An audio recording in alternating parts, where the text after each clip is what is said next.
Hi, this is your friendly neighborhood man in Magenta wig, and this time we're just going to have a little late night story time. This past weekend, I drove back to Hobart, Indiana to perform with the Help Me Mommy cast for the second time, and I came back with a few funny stories from the trip. For one thing, I think between the 2 days, because I left Saturday and came back Sunday, I drove probably, I don't know, maybe 16 hours total, which I've never done before. Like, I think the most I've ever driven within a weekend was 10. When I go to visit the Rochester, New York cast, that's about 4.5, 5 hours away. So, and I'll be honest, I'm actually really, really glad I made it home in one piece. Because I learned, especially like the last couple hours of the trip home, my body's just not used to that yet. Like, I want to get used to it because I want to make long trips like that. I have a lot of casts that want me to come visit them in Michigan and stuff and Illinois, and I want to be able to do that. And some of those are longer trips than this one. So, yeah, it's just something I have to build up to, progressively. But this was a big stepping stone. If I ever drive back to Hobart, Indiana, which I would like to, I'd like to visit them as often as I can.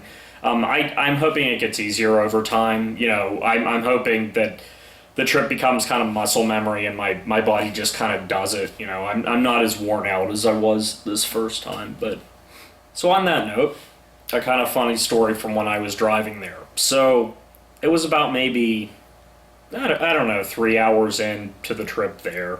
I had made a couple short stops, at, rest stops and stuff just to go to the bathroom, maybe, get something to drink. But I was about maybe 3 hours in, and my body was just falling asleep. I could feel like my legs, my arms were just stiffening up, and I just needed to get out and stretch. So, this being me, I told my GPS, find me a mall in this area. Because, if I'm going to get out and stretch anywhere, I'm going to find a mall that I've never been to before. So when I was at this one rest stop, I told the GPS, find me a mall. And it said, up the road, there's an exit into this little town. I was in, like, I think towards the western edge of Ohio.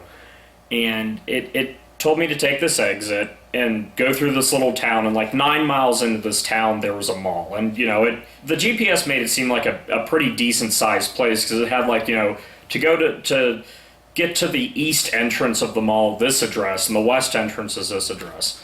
So I was getting hungry too, so I was hoping they had a food court or something. So I tell the GPS to take me to this mall. I get back out on the road.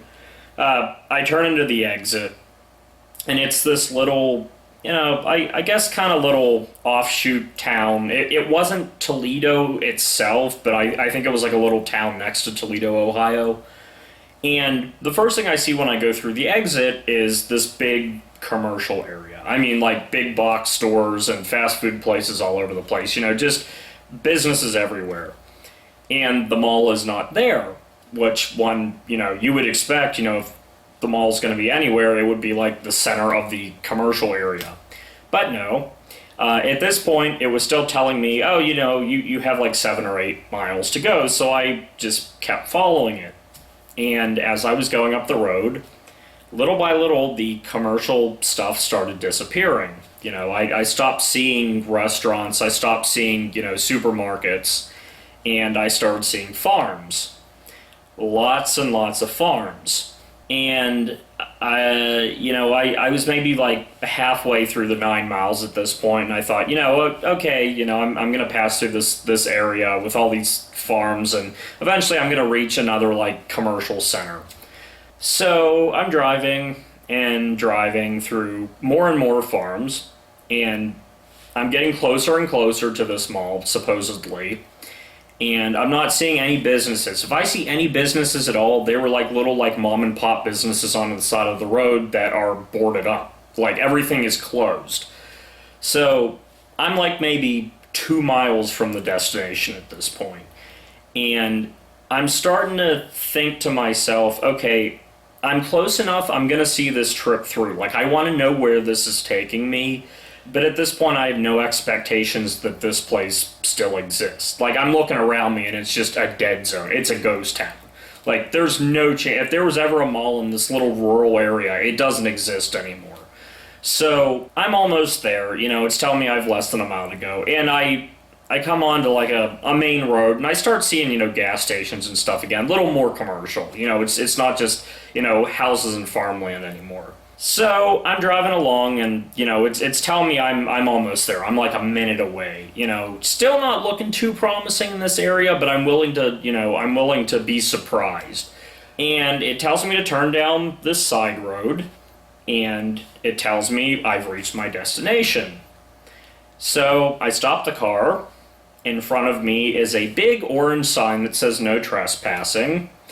And way across an empty lot full of weeds is this huge boarded up building that was apparently a mall at some point. All I can think of is like, son of a bitch, I wasted all this time. So I turn around. Obviously, I'm not going to this mall, and they most certainly don't have a food court. Turn around, start going back. It's taken me through different side roads and back roads and farmlands. Like, it's not even taking me back to the turnpike the same, close to the same way. And then my GPS conks out. It gets totally confused because I'm in the middle of nowhere. It loses the signal. I'm in a torrential downpour, can't see shit out of my window. I don't know where the hell I am. I'm driving down these back utility roads trying to get towards the turnpike, apparently. Eventually, yeah, the GPS, gets its shit together and I get back on track. But yeah, that was my little adventure. From what I understand, the next time I got to a place that had Wi-Fi, I looked on Wikipedia, and apparently that mall actually ceased to exist in 2011, so I was a little bit late. So I pressed on. I still wanted to get out and stretch my legs somewhere, but my GPS was telling me this was the only mall within 50 miles. I really was out in the middle of nowhere on the turnpike, very rural areas. There wasn't a whole lot of business. I'd maybe pass a warehouse by the side of the turnpike every now and then. So I just kept pushing on until I got into Indiana. And eventually, when I got into Indiana, it did find a mall within reasonable distance, and I got out and stretched my legs and stuff. It was a really nice place. It was called, I think it was called University Park Mall. And huge place, though. I don't understand what they were thinking the way they laid it out, because it's imagine a 2 or 3 story mall condensed to one floor but laid out end to end. Take all the stores that would be in a 2-story mall and just lay them out end to end, and it would be insanely long. And that is what University Park is like. It takes forever to walk from one end to the other. So eventually, I get to Merrillville, Indiana, which is right near Hobart. It's where my hotel was. I talked to someone, and get them to pick me up at the hotel because, to be honest, at night I just can't see. The only place I really go at night in the car is Rocky in Pittsburgh, because I know my way there and I know my way back. Now, God forbid I get detoured. I panic because I'm like, oh my God, I'm not going to know where I am. I can't see that well at night. But that was still a few hours off. And at this point, I'm watching Rocky like crazy. I have it on a loop on my laptop because I'm like, I want to get this down. I really wanted to make an impression, because the first time I performed in Hobart with Help Me Mommy was actually the first time I ever performed. And they told me I did... There we go. Had a hair in my mouth. They told me I did okay for my first time. I didn't think it went that well because, I had never performed in front of an audience before. I'd never been in a costume, trying to reenact a character's every movement before. So, obviously it wasn't going to go that great.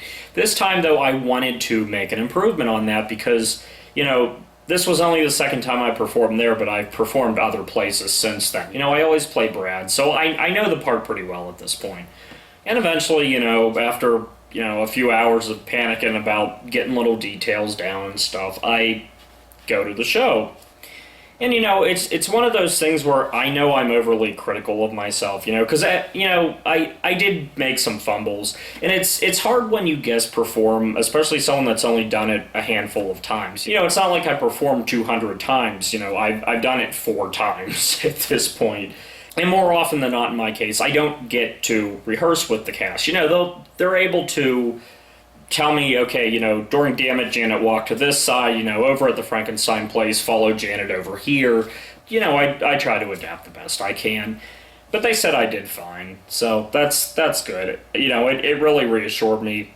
Because there were a couple funny mistakes, like when I got stripped by Magenta, and Brad has to bend down, pick up his shoes, and run to the elevator. Somehow, my shoes both ended up in the pockets of my pants. So, I ended up just picking up my pants and going over to the elevator. I ducked behind Janet for a second so I could get my shoes untangled from my pants. And so there was that. And I ended up running out to the car scene without my sweater vest on. See, that one really bugged me because as time goes on, I'm starting to build the costumes more and more. I have almost a complete set of Brad stuff now, so I want to look accurate.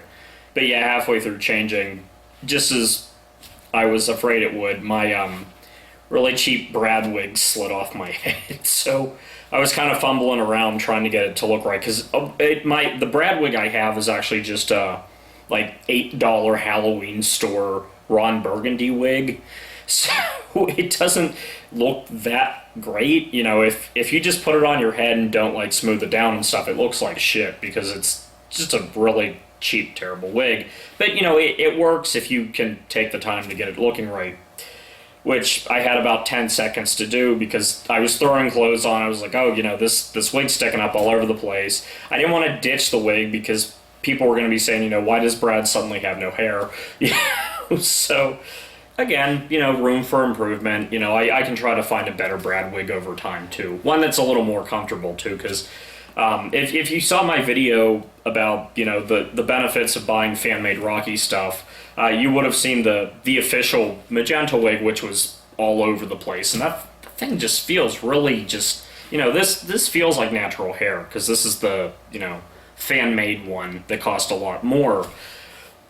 The other one, it feels so fake, it feels like synthetic hair. It feels very greasy, and that's kind of what the Ron Burgundy wig I use for Brad feels like. So it's not the most comfortable thing in the world, but room for improvement, Now, the one thing I absolutely wanted to get down was the floor show, because the first time I performed, and like I said, the first time I was in Hobart, that was the first time I'd ever done Rocky live. I made absolute mincemeat of the floor show. I mean, I had never set foot in heels before that night. Was not comfortable walking around them at all. I didn't feel stable on my feet at all. So yeah, let's just say my first floor show there went really, really poorly. To the point where someone actually posted videos of that show on YouTube, I think, and I said, leave all of them up except the floor show because I never want anyone to see that again. So, but yeah, this time, I had someone in the cast walk me through it step by step.